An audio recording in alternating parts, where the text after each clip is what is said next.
எங்கள் அப்பன்ட்டு எவ்வளோ சொன்னேன் இன்ஜினியரிங் வேணான்னு கேட்டானா நீ படித்தா இன்ஜினியர் தான் படிக்கணும் ஆனால் இன்ஜினியர் தான் ஆகணும்னு வசனம்லாம் பேசிட்டு போயிட்டான்.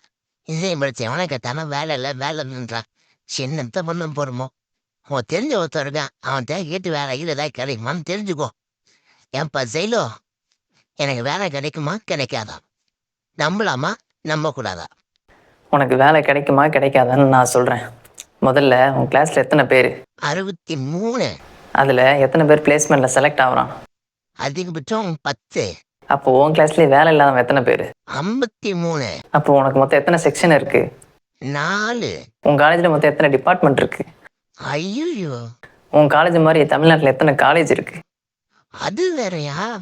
அப்போ புரிஞ்சுக்கோ எத்தனை பேர் வேலை இல்லாமல் சுற்றுறான்னு.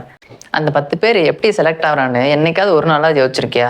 கண்டிப்பாக அவனுக்கு front end, back end, full stack, programming, aptitude இந்த 5 விஷயமும் தெரிஞ்சிருக்கும். இந்த 5 விஷயம் தெரிஞ்சனால தான் அந்த 10 பேரில் ஒருத்தனாக ஆகிறான். ஸோ நீயும் இந்த 5 விஷயத்த ஈஸியாக சிம்பிளாக கற்றுக்கணும்னு ஆசைப்பட்றேன்னா கமெண்ட்டில் லிங்க் கொடுக்குறேன், ரெஜிஸ்டர் பண்ணிக்கோ. ஆக மொத்தம் நான் ஒரு எக்ஸ்ட்ரா கோர்ஸ் படிக்கணுன்ற. சரிப்பா ஜெரோடெக்கேஷன் ஒரு கோர்ஸ் முடிக்கிறேன்னு வை. அப்பயே எனக்கு வேலை கிடைக்கலாம். கவலையே படாத.